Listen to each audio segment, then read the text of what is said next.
Hello guys and welcome back to another video in the Anime Nerd 07 channel.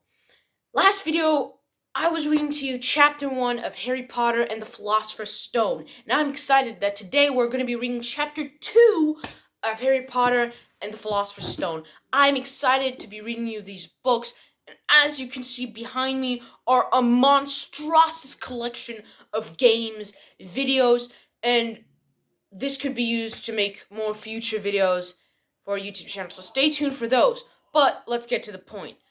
I'm going to be reading you today chapter 2 of Harry Potter and the Philosopher's Stone.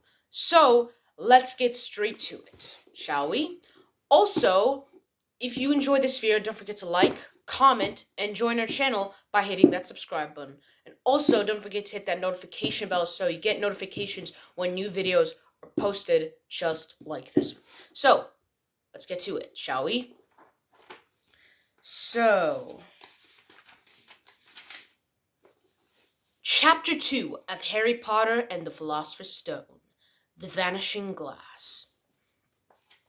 Nearly 10 years had passed since the Dursleys had woken up to find their nephew on the front step, but Privet Drive had hardly changed at all.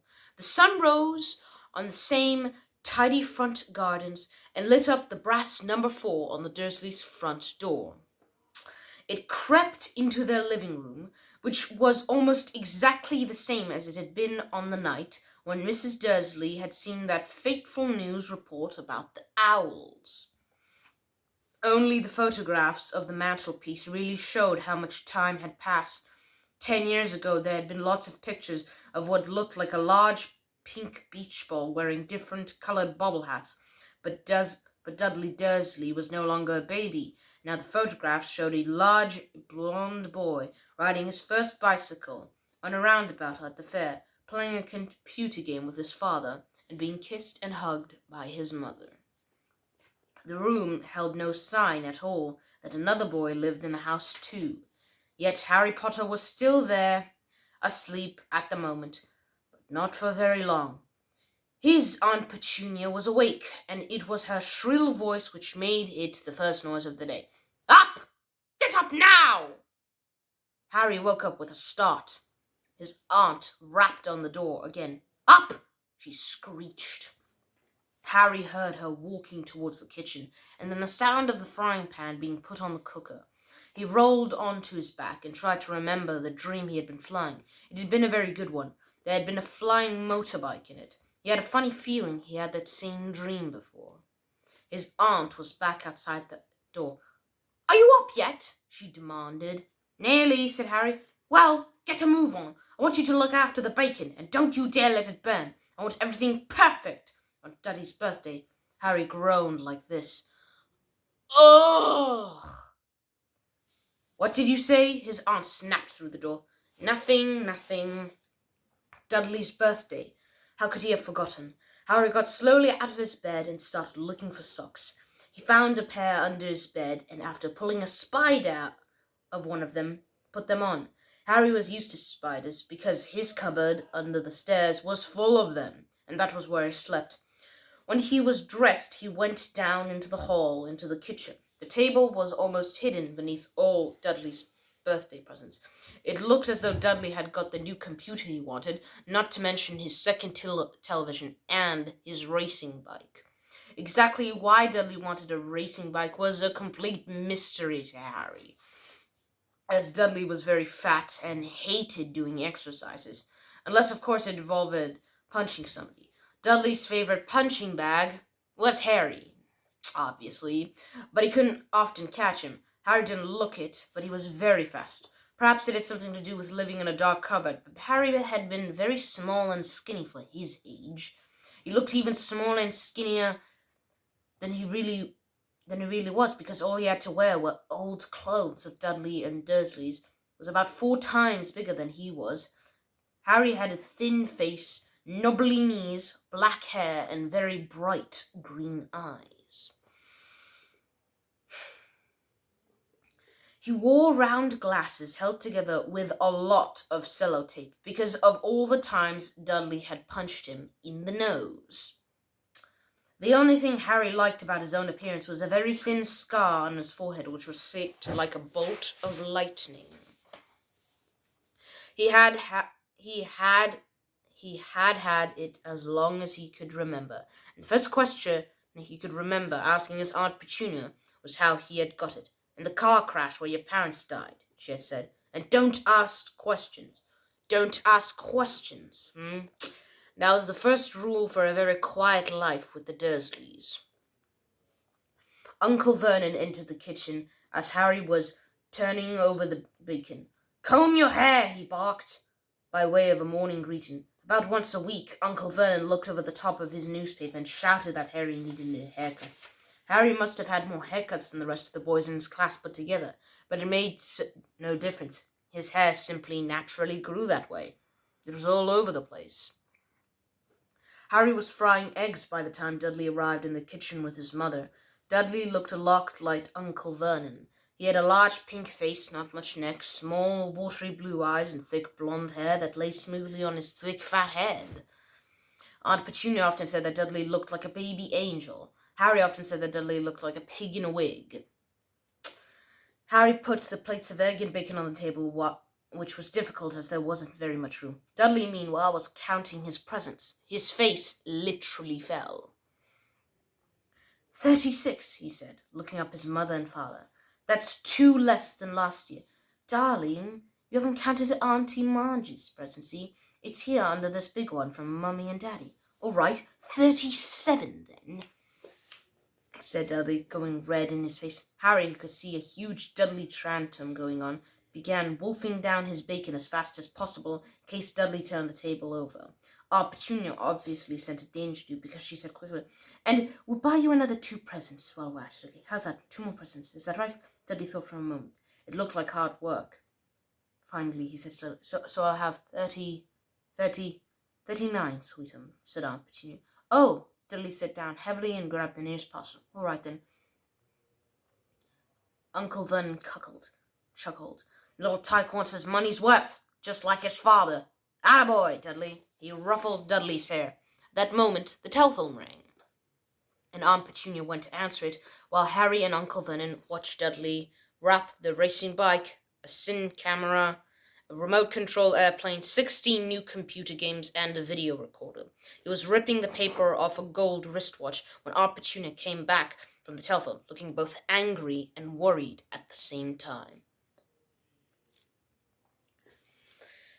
"Bad news, Vernon," she said. "Mrs. Figg's broken her leg. She can't take him." She jerked her head in Harry's direction. Dudley's mouth fell in horror, but Harry's heart gave a leap.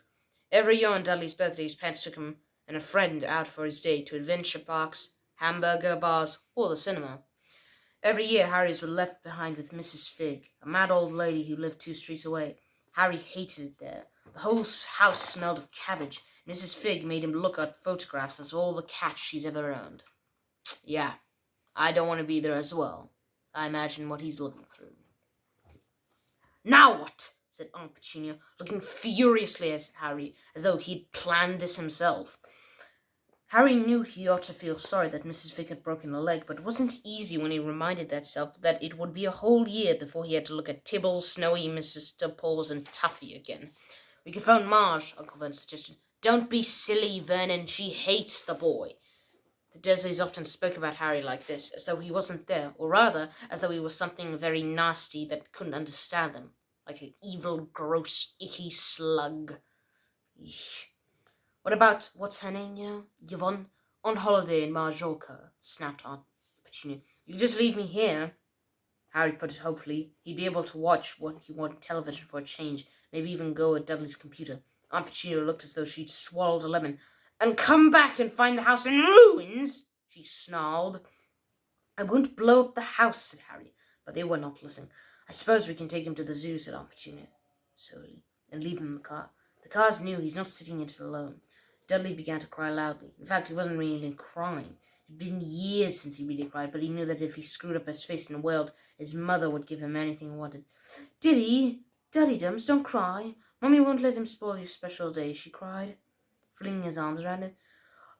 "I don't want him to come," Dudley yelled between huge pretence sobs.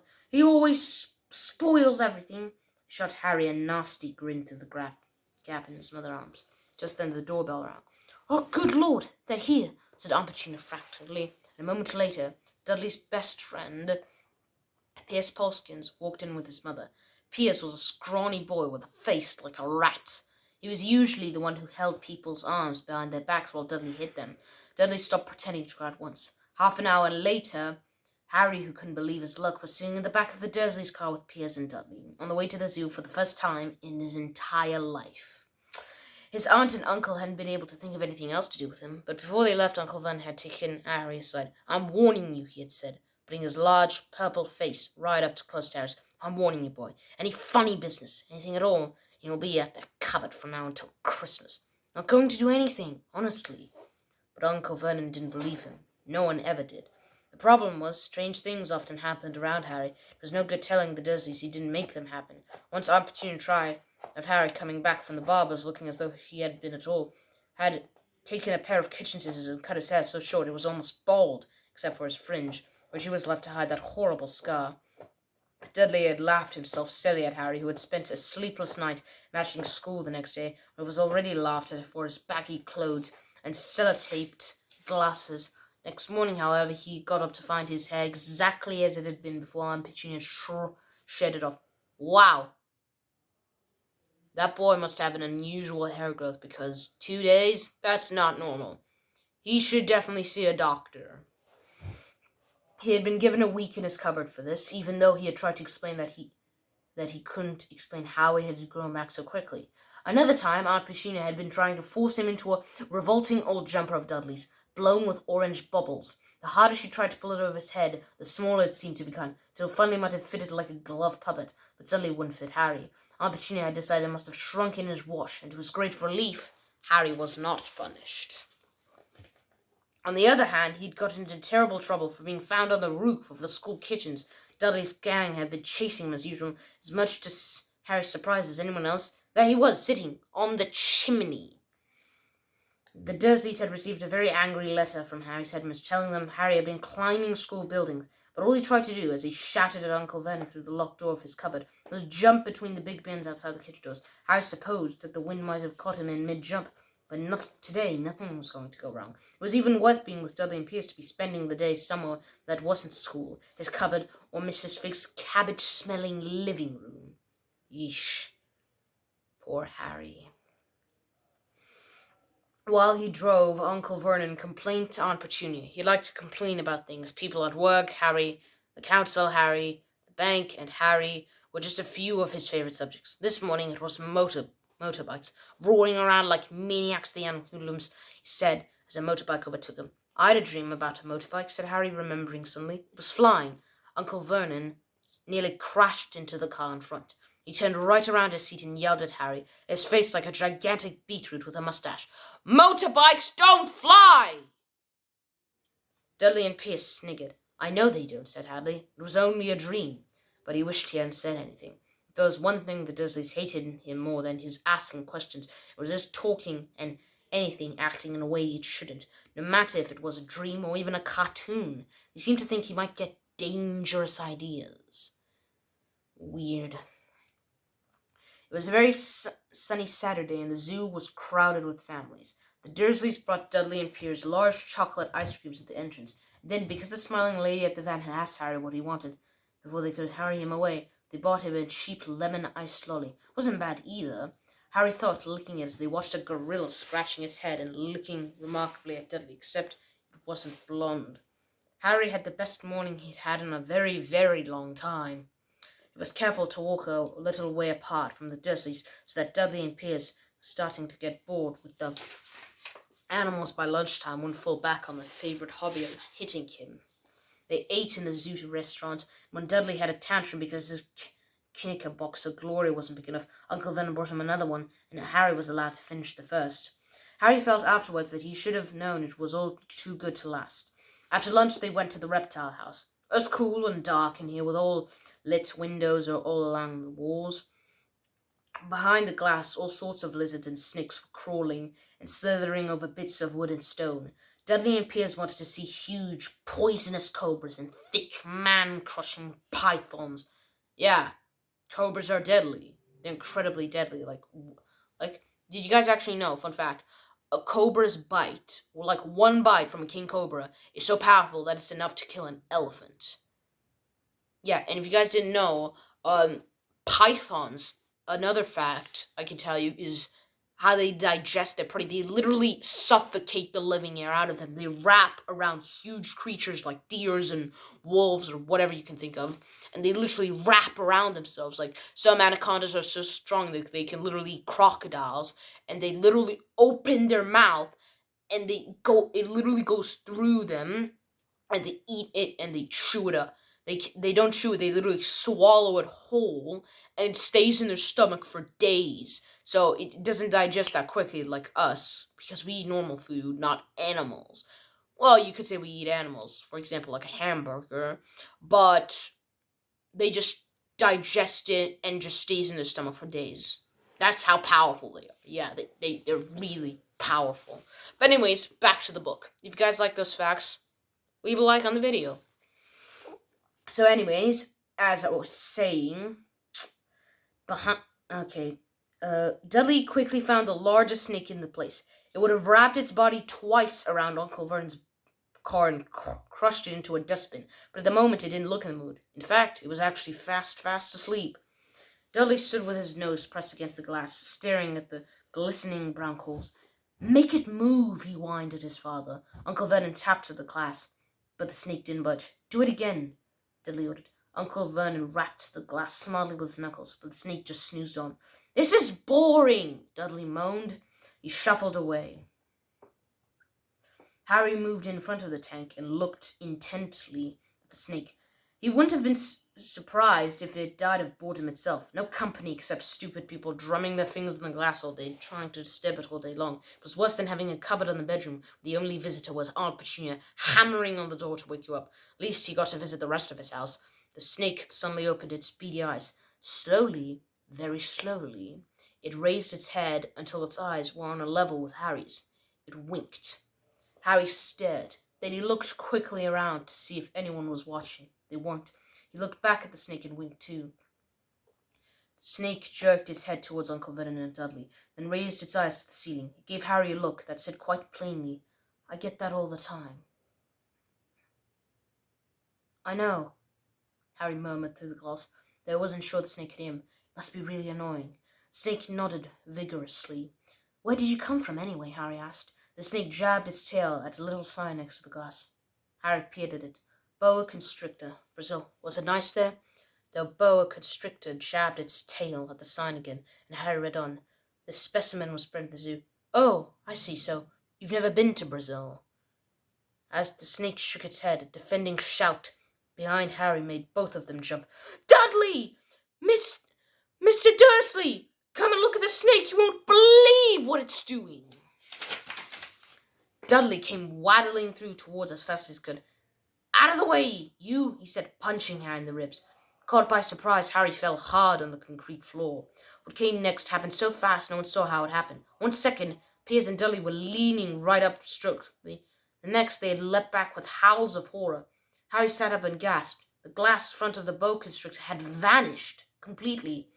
The great snake was uncoiling itself rapidly, slithering on the floor. People throughout the reptile house screamed and started running for the exits. As the screams swept swiftly past him, Harry could have sworn a low, hissing voice said, "Brazil, here I come. Thanks, amigo." The keeper of the reptile house wasn't shook. "But the glass," he kept going.